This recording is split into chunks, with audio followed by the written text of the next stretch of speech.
Bien, aquí tenemos la esfera y la esfera está compuesta por tres diferenciales. En este caso tenemos el diferencial del radio, tenemos el radio por el seno de teta y por el diferencial del ángulo phi, y tenemos el radio por el diferencial del ángulo teta, que en este caso está formado por el radio, es el ángulo formado del radio con el eje z.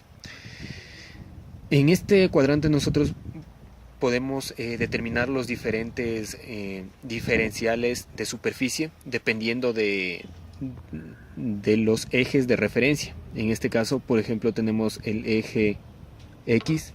Referente al eje X, nosotros podemos determinar el diferencial de esta superficie y el diferencial de la superficie que está en la parte de acá atrás, que vendría a ser la multiplicación del diferencial del radio por el radio diferencial de teta. Tenemos la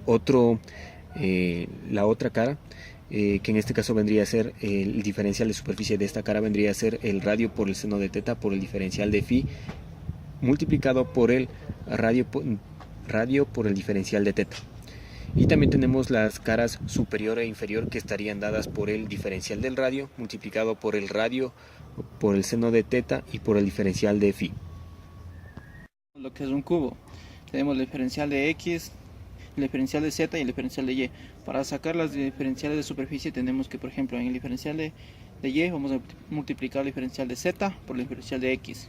Para sacar el diferencial de la superficie en Z vamos a multiplicar el diferencial de X por el diferencial de Y. Para sacar el diferencial de superficie en Z vamos a multiplicar lo que es diferencial de X y diferencial de Y. Los diferenciales en un cilindro, para los cuales van a intervenir tres diferenciales, porque tenemos tres direcciones: en dirección al radio, en dirección al ángulo phi respecto al eje X y en dirección al eje Z.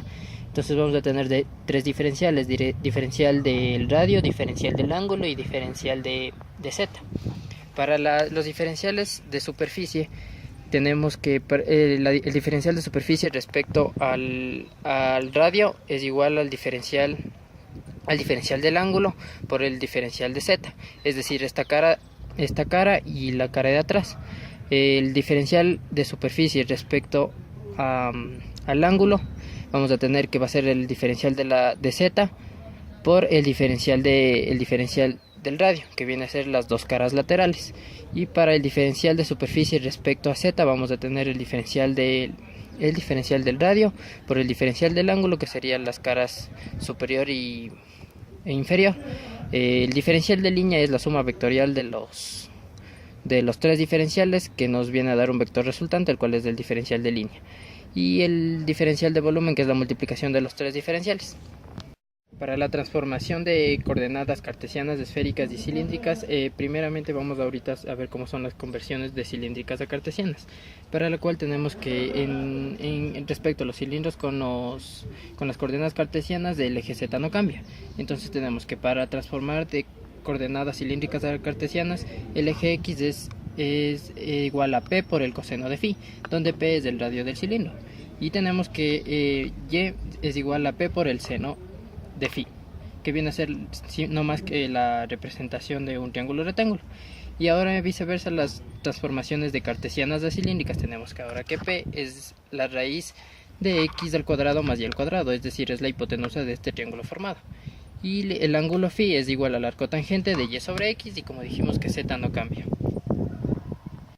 Para la transformación de coordenadas esféricas a cilíndricas tenemos que el ángulo phi entre cilindros y esferas no va a cambiar, es decir, el ángulo respecto al eje X. Tenemos, para transformar de esféricas a cilíndricas, que P, es decir, el radio del cilindro, es igual a R, que viene a ser el radio de la esfera, por el seno del ángulo teta, que es el ángulo respecto al eje Z. Tenemos ahora que Z, nuestra Z, es igual al radio del cilindro por el coseno del ángulo teta, que ya mencionamos que es el ángulo respecto al eje Z, y phi, que no cambia. Ahora viceversa, de cilíndrica a esférica tenemos que el radio de la esfera es igual a la raíz de P al cuadrado más Z al cuadrado, es decir, el triángulo rectángulo que se forma como se puede ver aquí. Tenemos que el ángulo θ, o sea el ángulo respecto al eje z, es igual al arco tangente de P, que viene a ser el radio del cilindro, o ahora un cateto de la esfera, sobre z. Tenemos que en esféricas, es decir, el radio de la esfera va a ser igual a la raíz cuadrada de x al cuadrado más y cuadrado y más z cuadrado. El ángulo θ es igual al arco tangente de la raíz de x cuadrado más y cuadrado, que viene a ser P, que es el radio del cilindro, sobre z. Y tenemos que el ángulo φ va a ser igual al arco tangente de y sobre x. Todo formado de dos triángulos rectángulos.